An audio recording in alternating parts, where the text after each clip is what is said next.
céad chuige bliain slánathe ag an Irish Times ó bunaíodh é in 1989.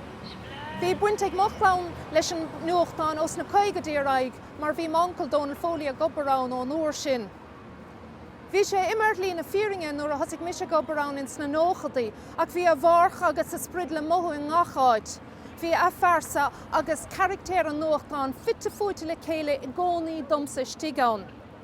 Le lein am líonta, cha mé golóra ag plé leis na lehanna galíana, agus tuigim cé go tácht agus a hána helíana stigán.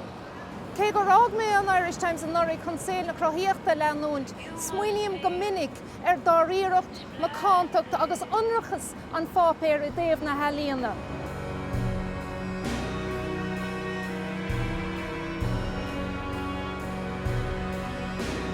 As somebody who's centrally involved, has coverage of the arts been very important? Is it a central part of the paper's remit, do you think? It is fundamentally a core editorial activity in the paper, and it has a long history in that regard. It goes right back, particularly to the era of Bertie Smiley when he was editor. He had a very close relationship with many of the artists, writers and painters who were in Dublin at the time.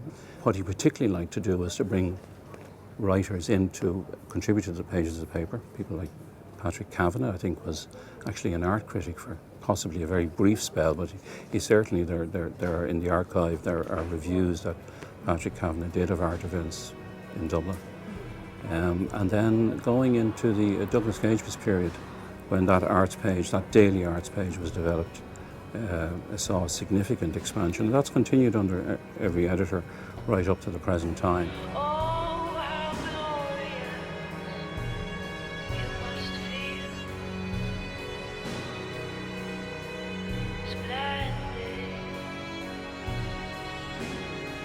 I mean, on uair a tháinig mé go blá clia, beag nach 60 bliain ó shin is.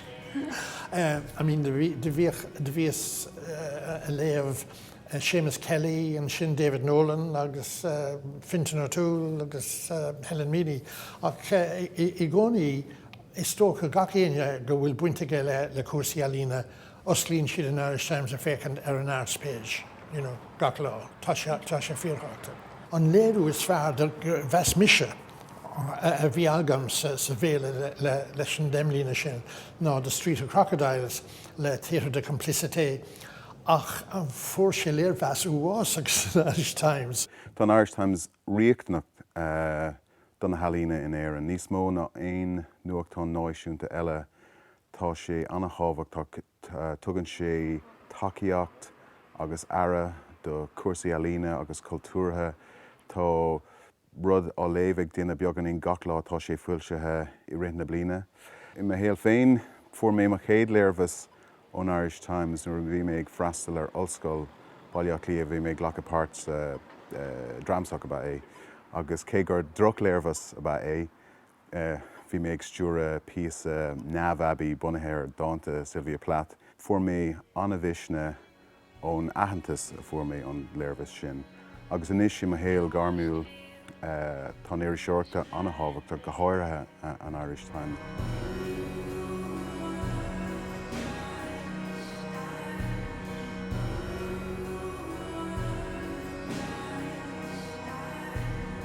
Looking back on your career now as managing editor and with responsibility for the arts, what are the stories or the developments in the arts area, in the arts world, that stand out for you?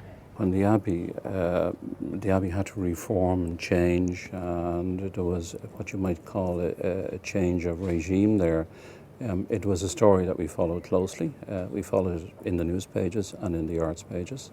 And it being a national cultural institution, I think more people, as an art story, it broke through certain barriers and more people following its development. The paper, as an institution, with a long tradition, we were supportive of it. And now it's come into the news again, of course, with the suggestion that it perhaps move to the GPO. I think it's very important because you get terrific reviews.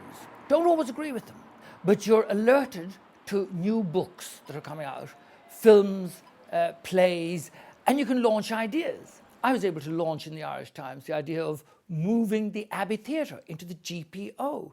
Pauline Pearson, Sean O'Casey, the ghosts of Yeats and Beckett and all this kind of stuff. And that was really through the Irish Times. It's a big section, the Arts Review section. Earlier in the year, when the 150th anniversary of the paper was marked, I think with an editorial, the point was made that the arts, it being part of what we are in this country really, would remain a central part of editorial activity in the paper.